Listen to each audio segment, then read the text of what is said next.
All right, strap in, everybody, because today we are taking a deep dive into third eye awakening. Ooh. I know, sounds a little out there. It does. But the listener who sent in all this material on meditation and spiritual insights, I think, knew we'd be into it. It's fascinating stuff, for sure. Yeah, I'm really curious to get into it. Well, I think what's interesting is Yeah. even though third eye sounds kind of, ooh, woo, Oh, yeah, right. and mystical. Yeah, but the underlying ideas are really grounded in very human experiences, Yeah. like intuition. Oh, yeah. Like gut feelings, those flashes of insight that come out of nowhere. I've definitely had a couple of those. Exactly. And that's all tied to this idea of the third eye. So, no, literally growing a third eye on my forehead, right? Well, maybe not literally, trapping. but the source you sent describes the third eye, sometimes called the Ajna chakra, as this energy center between your eyebrows. Okay. And it's interesting because that very spot has been associated with things like wisdom. Insight and a deeper connection to ourselves and the world around us. For centuries, right? Yeah, for centuries across many different cultures, actually. That's so cool. Yeah, it really is. Now the source actually gets into some signs Right. that your third eye might be opening up Oh, interesting. or becoming more active, I guess. Like what? Vivid dreams, Okay. sensing energy, even feeling a tingling between your eyebrows. Oh, wow. Do you think everybody experiences that the same way? It's definitely going to vary from person to person. Okay. But what all of these experiences have in common is heightened awareness. Okay. Think about a time you had a really strong gut feeling and it turned out to be right. Or maybe a dream that felt incredibly real. That could be your intuition, Yeah. your third eye trying to communicate. Oh, that's cool. Yeah. So the source doesn't just talk about what the third eye is, it lays out all these different meditation techniques that are designed to, I guess, activate it. Right. And we're talking Trataka, OM chanting, Kundalini meditation, Okay. even something about crystals. Lots to unpack there. I know. I'm a little overwhelmed. Where do we even begin? Well, let's start with some of the techniques that are a bit more accessible, Right?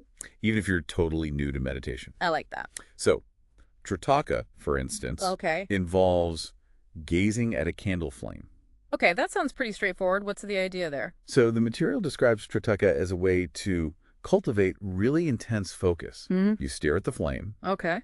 and then you visualize that same flame at the third eye center, right between the eyebrows. Oh, interesting. It's like drawing that focused energy inward. I can already feel the warmth. So Okay. it's about training your attention, like a mental work Exactly, yeah, for your third eye. for your third eye. I like it. And speaking of vibrations, Yeah. another technique that uses resonance is OM chanting. Oh, yeah, I've definitely heard of that one. I figured you might have. But I always thought of it as just like making a sound. What's the connection to the third eye? It's not just the sound itself, Okay. but the vibrations it creates. Oh, okay. So the material suggests that chanting OM creates a resonance within your body, particularly at that third eye center.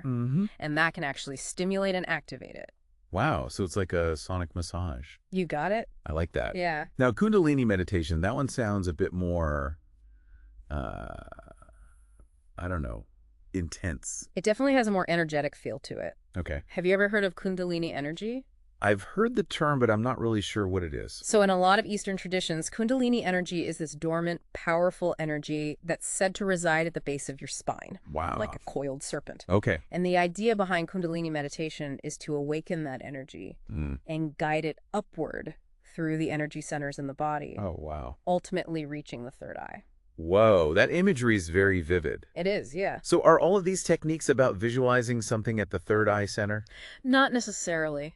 Another one your source mentions is breathwork, or pranayama. Okay. It's all about consciously controlling your breath to clear out energy blockages and direct that energy towards the third eye. Interesting. So how does that actually work? Well, there are specific breathing patterns in the source material, Okay. different ways of inhaling, holding the breath, and exhaling, Okay. all while focusing your attention on the spot between your eyebrows. So you're using your breath to kind of breathe life into that third eye center. You got it. I'm starting to see a pattern here. What's that? We're using different tools, like a candle flame, Right. sound vibrations, even our breath, to connect with and activate this energy center. It's all about finding what works for you. That makes sense. Yeah. So it's not just about the technique itself, it's also about like the intention behind it.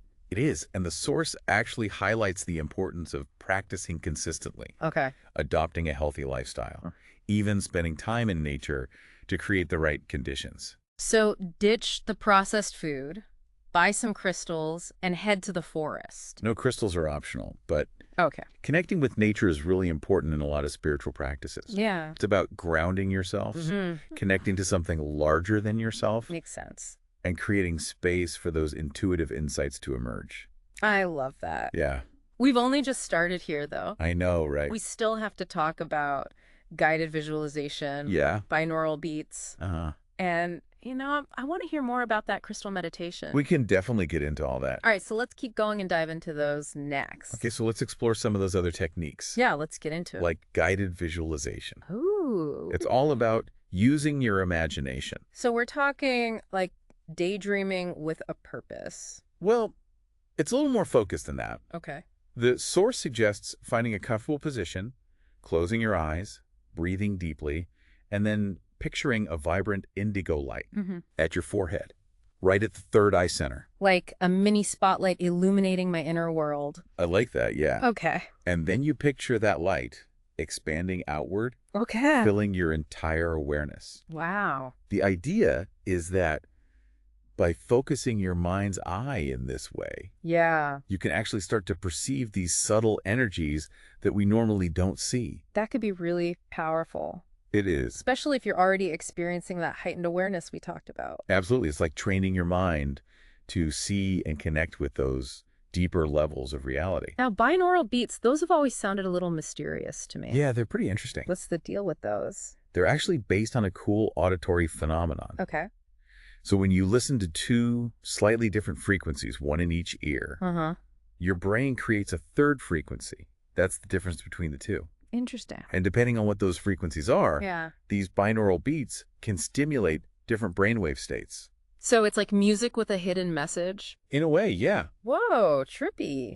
The source suggests that listening to binaural beats in a specific frequency range, something like 432 hertz to 963 hertz, Okay. can actually help to activate the third eye by creating that resonance within the brain. So it's like a sonic nudge for your third eye. Exactly. All right, so I got to ask about the crystal meditation. Oh, yeah.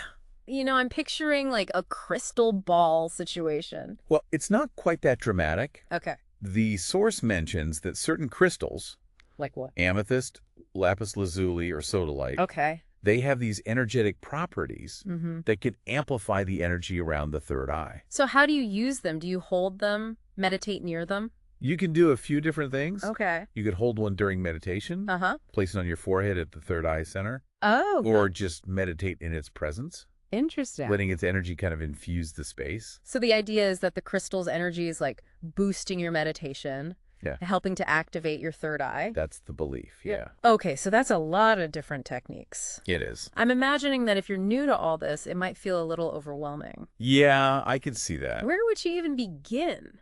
Well, the source actually addresses that. Oh, good.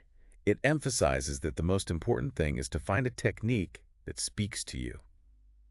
Oh. What are you curious about? Yeah. What feels most natural and intriguing to you? So it's not about forcing yourself to do something that feels weird or uncomfortable. No, not at all. Okay, good. It's about exploration and self-discovery. I like that. Try different things out, experiment, and see what feels right. Now that we're talking about all these techniques, I'm kind of drawn to that candle gazing thing, the Trataka. Yeah. It just sounds so simple and peaceful. It is. Like, I could actually see myself doing that. It's a great starting point. Okay. It's all about cultivating that focused attention, quieting your mind, Yeah. creating space for those insights to come through. I think I might even give it a try tonight. But before I set my apartment on fire with all these candles, what are some key takeaways? Well, I think the most important thing is to remember that activating the third eye isn't about gaining superpowers. It's not about becoming some kind of psychic superhero. Okay. It's really about cultivating a deeper connection to yourself, Yeah. to your intuition, and to the world around you. So it's more about inner growth than outward ability. Precisely. Okay. It's about expanding your awareness, deepening your understanding of yourself, and tapping into that source of wisdom that's already within you. I love that. Yeah. And that can be done through these different meditation techniques. Exactly. And remember, consistency is key. The more you practice, the more you'll start to notice those shifts in your perception. Like what? Those moments of clarity. Yeah. Those intuitive nudges that guide you towards a richer life. This has been a really, eye-opening conversation. It has. I feel like I'm starting to get it. Not just what the third eye is, but how it connects to our everyday experiences. And that's the beauty of it. Yeah. It's not some esoteric concept. Right. It's an inherent part of being human. We all have that capacity. Yeah, we do. For deep intuition and insight.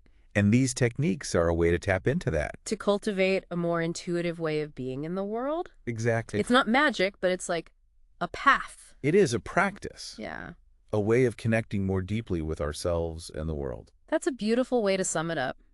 Thanks. I think if anyone out there is even a little curious about this, I encourage you to explore it. Absolutely. Maybe try one of the techniques we talked about, spend some time in nature, or even just pay attention to those intuitive nudges you might normally ignore. It's amazing what you might discover. Yeah. When you start paying attention. You never know what insights are waiting for you. And remember, it's a journey.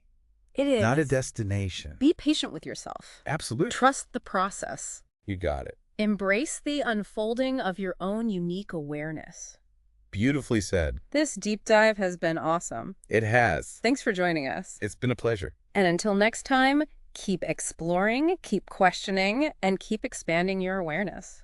It's funny, as we're talking about all this, I keep thinking about those times in life where you just know something, even if you can't explain it. Right. One time I had this feeling I shouldn't get on this bus. Okay. And then it ended up breaking down a few stops later. Oh, wow. I was like, whoa, my intuition was right on.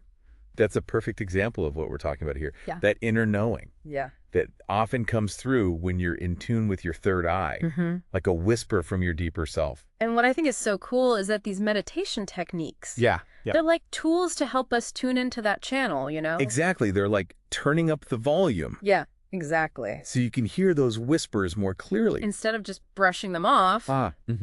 It's not about forcing anything open. Okay. But more about creating space for those insights to come through. I like that, creating space. Not forcing open this mystical third eye, but just gently inviting that awareness. Exactly. Allowing those insights to kind of bubble up. And that's why the Source really emphasizes a holistic approach. Okay, what do you mean? It's not just about the meditation itself. Right, it's about your whole lifestyle. So diet, spending time in nature, managing stress. All of that, yeah. Okay. Think of it this way. If your mind is full of worries and distractions, it's hard to hear that quiet inner voice. It's like trying to have a conversation in a noisy room. Exactly. You need to find a quieter space to really connect. It's about creating that inner stillness so those insights can come through. And that's where things like meditation and breath work and being in nature come in. Yeah. They help to clear out the mental clutter. I'm with you.